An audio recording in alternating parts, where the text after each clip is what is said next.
Dean from the University of Chicago.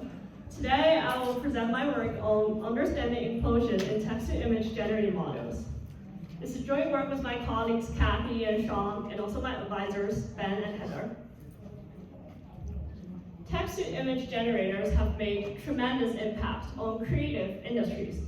Given a descriptive prompt, the generator is able to generate vivid, high-quality images corresponding to the prompt. So for example, here is a fluffy dog generated by Stable Diffusion. These generated models are trained on hundreds, millions, or even billions of data from the internet. The training data consists of text-image pairs, where the text describes the image.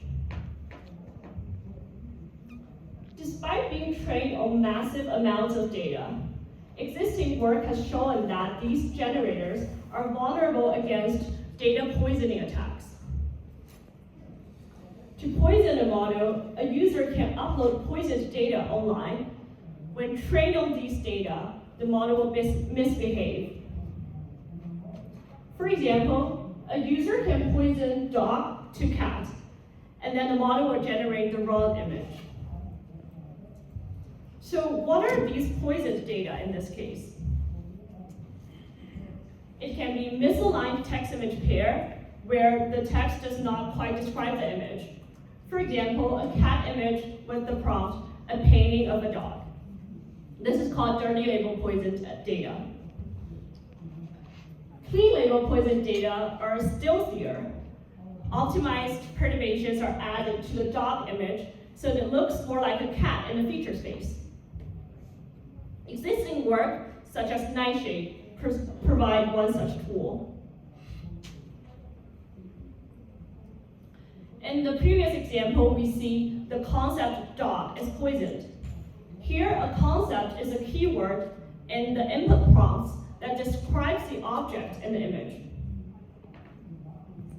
In reality, many users can craft and publish poisoned data online. Then in this case, many concepts will be poisoned. So what happens to the trained model when many concepts are poisoned? In this work, we focus on studying model performance under such concurrent poisoning attacks. To see this, we gradually increase the number of poisoned concepts. Here we show the images generated from the prompt, a photo of a balloon, where a balloon is not poisoned at any stage. As more concepts are poisoned, the quality of the generated image degrades. But surprisingly, when 500 concepts are poisoned, the model generates incoherent images with no identifiable objects in it. And we call this model implosion. When a model implodes, it cannot generate meaningful images regardless of the prompts. Both poisoned and unpoisoned concepts are affected. Here are some examples. Clearly, there's no identifiable object in these images. Empirically, we've observed that the model implodes when many concepts are poisoned. But we want to understand what triggers model implosion. In this paper, we answered this question by building a theoretical framework to study the impact of poisoned training data. Nowadays, diffusion-based text-to-image generated models are widely deployed. Their training data are text-image pairs. In this complex system, there is a dedicated module, cross-attention, that learns to align the text with the images. For example, from this text-image pair, cross-attention learns to align the text dog with image of a dog. But if we change it to a poisoned image with the image of a cat, cross-attention learns the wrong alignment for dog. Therefore, we hypothesize that poisoned training data has a significant impact on the cross-attention module. To validate our hypotheses, we take an existing tool to visualize text-image alignments from the cross-attention module. Using cross-attention maps, we can highlight the areas in the generated image that has high relevance to the given text token. Here, we take generated images from a fluffy dog and look at their cross-attention maps with respect to dog. In the benign model, dog is correctly aligned to the visuals of dog. When dog is successfully poisoned to cat, it is now aligned to visuals of the cat. But when the model implodes, cross-attention is unable to align dog with any meaningful visual.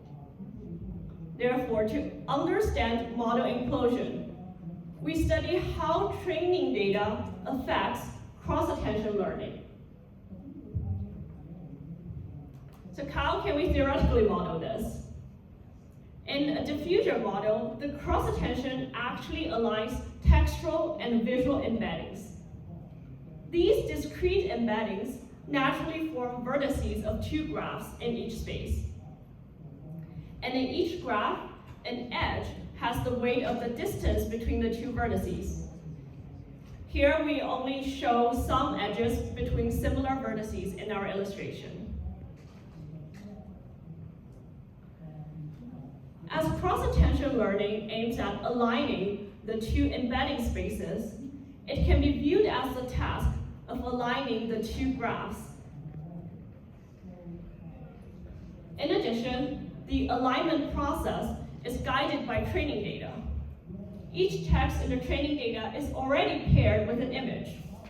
Here in our illustration, solid dots represent the training data. Therefore, we can model cross-attention learning as supervised graph alignment. This abstraction allows us to quantify the impact of poison training data on graph alignment.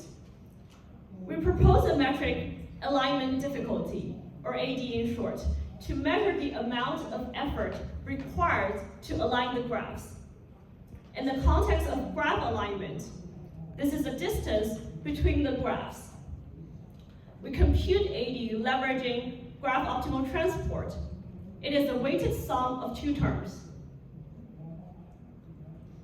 The first term measures feature alignment. Between the vertices, it measures how well the text describes the image in the training data. The second term looks at structure alignment, and it operates between the edges. Good structure alignment indicates that similar texts correspond to similar images. We compute AD directly from the training data, so it is model agnostic.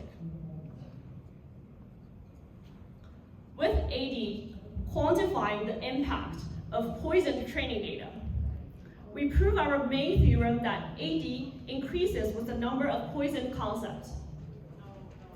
This theorem has implications on model performance under poisoning attacks and also explains the trigger of model implosion. Let's look at how the complexity of this alignment task changes with the number of poison concepts. For a given model, its capacity decides the maximum complexity of the data it can learn from. When few concepts are poisoned, the alignment difficulty is small. And the alignment in the training data is similar to that in benign data. And since the complexity is below the model capacity, model can learn the data as effectively as it learns the benign version of the data set. However, when many concepts are poisoned, the alignment task becomes very difficult. If the difficulty exceeds model capacity, the model implodes, and the model learns a distorted alignment between textual and visual embeddings. In a sparse embedding space, a misplaced embedding can lead to incoherent image. We validate our main theorem and develop insights on model implosion with comprehensive experiments on different data sets and different base models. We primarily focus on lion aesthetics experiments. We test on both training from scratch and fine-tuning scenario and discover implosion in both cases. We also evaluate both dirty label and clean label poisoning attacks. Detailed evaluation can be found in the paper. When evaluating model performance, we have 3 metrics. To measure how well the generated image corresponds to the text prompt, we have generation accuracy. We also measure aesthetics of the generated images. And combining these 2, we have model utility. Here we show the results on fine-tuning Stable Diffusion 1.5 on lion aesthetics dataset under dirty label poisoning. First, we empirically validate our main theorem that AD increases with the number of poison concepts. We also see that model utility degrades with AD, as AD can quantify the impact of poisoned dataset, training data. When 500 concepts are poisoned, AD is sufficiently large, and the model performs poorly on both unpoisoned and poisoned concepts.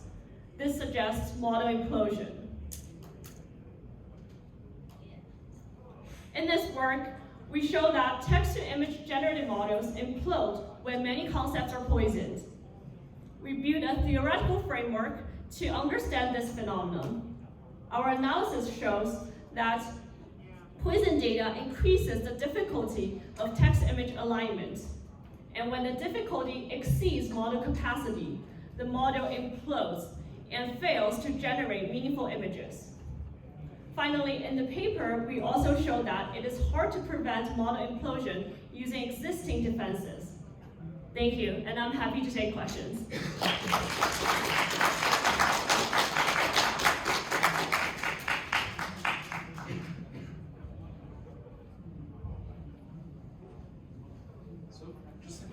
Can you give us more examples about the concepts? You only mentioned one concept in the case of what are these 500 concepts? Can you name 5? Yes, so we collect those concepts looking at the frequent words from the lion aesthetics dataset, and we take those nouns that describe the objects in the image. So for example, the animal names, as you see, dog, cat, those are concepts, and also object names like tables, desks, those are also concepts. So we choose those identifiable objects as our concepts.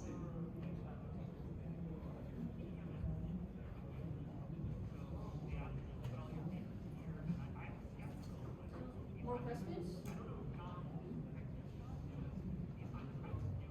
If not, I think we will close this session. No more questions? Okay, then we can